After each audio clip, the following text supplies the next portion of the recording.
વડોદરામાં 1 કરોડની છેતરપિંડી કરનાર આરોપી 10 વર્ષથી નાસ્તો ફરતો હતો. કચ્છમાંથી ક્રાઇમ બ્રાન્ચે ઝડપી પાડ્યો. વડોદરા પોલીસ કમિશનરની સૂચના મુજબ વડોદરા શહેરના નાસ્તા ફરતા આરોપીને પકડવા માટે ક્રાઇમ બ્રાન્ચ દ્વારા ખાસ ડ્રાઈવ ચલાવવામાં આવી રહી છે. આ દરમિયાન ટેકનિકલ સર્વેલન્સ અને બાતમીદારોના નેટવર્કની મદદથી પોલીસને ચોક્કસ માહિતી મળી હતી કે વર્ષ 2016ના વિશ્વાસઘાત અને છેતરપિંડીના ગુનાનો મુખ્ય સૂત્રધાર કચ્છમાં છુપાયો છે. આરોપીએ વર્ષ 2016માં વડોદરાના એક વેપારી પાસેથી 1 કરોડથી વધુની કિંમતનું લોખંડનું મટીરીયલ ખરીદ્યું હતું. લોખંડનો જથ્થો મેળવી લીધા બાદ તેની પેમેન્ટ ચૂકવ્યા વગર જ આરોપી રાતોરાત ફરાર થઈ ગયો હતો. આ મામલે જે તે સમયે પોલીસ ફરિયાદ નોંધાઈ હતી, પરંતુ આરોપી સતત પોતાની ઓળખ બદલીને અલગ અલગ શહેરોમાં આશરો લઈ રહ્યો હતો.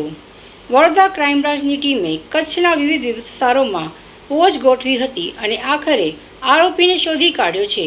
આરોપીની ધરપકડ કરી તેને વડોદરા લાવવાની તજવીજ હાથ ધરવામાં આવી છે. પોલીસે હવે આ દિશામાં તપાસ કરી રહી છે. આ 10 વર્ષ દરમિયાન આરોપીએ અન્ય કોઈ સ્થળે આવી છેતરપિંડી આચરી છે કે કેમ?